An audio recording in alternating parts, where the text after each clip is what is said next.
आज जब मैं गाड़ी से फिर उसी रास्ते से गुजरा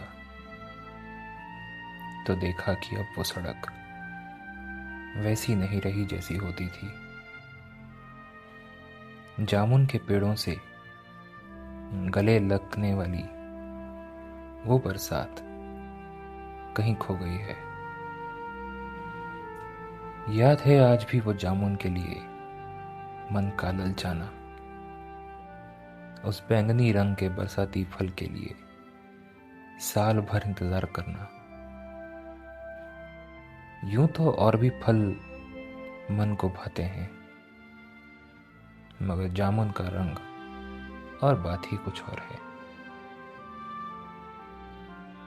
इस फल को जब आप दांतों से काट कर चखते हो तो उस मिठास खटास का संतुलन अलग अलग हो हर जामुन को खास बनाता है।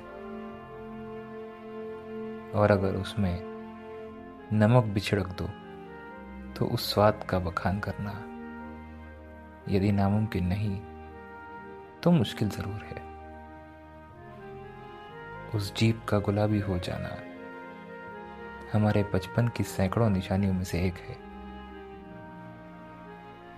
मगर आज उस पक्की सड़क के नजदीक से जब मैं गुजरा तो देखा वो दिन खो गए हैं। वो चाह खत्म हो गई है। अब उस सड़क पर केवल कुचले हुए जामुनों के निशान हैं।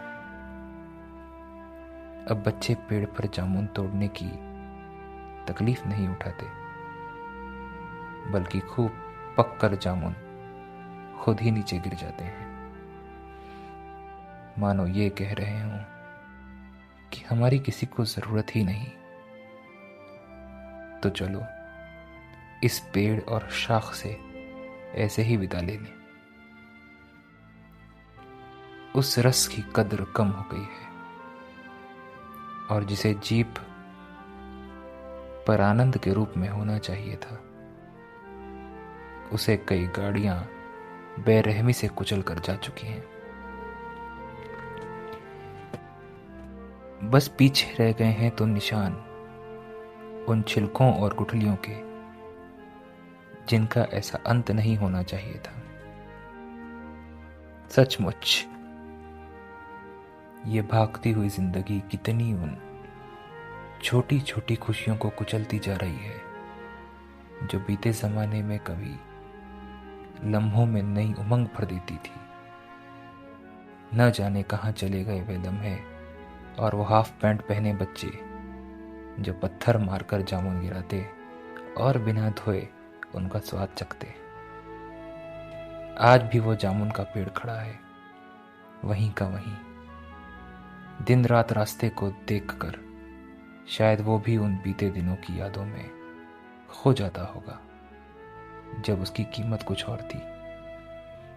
जब देखता होगा कि उसकी ओर अब वो युवा तेजी से नहीं आएंगे, देखता होगा कि तकनीक में डूबे वो युवा, वो बच्चे अब उसकी ओर देखकर उत्साहित नहीं होते। ऐसे में वो खुद ही अपने जामुन झड़ देता होगा। टप टप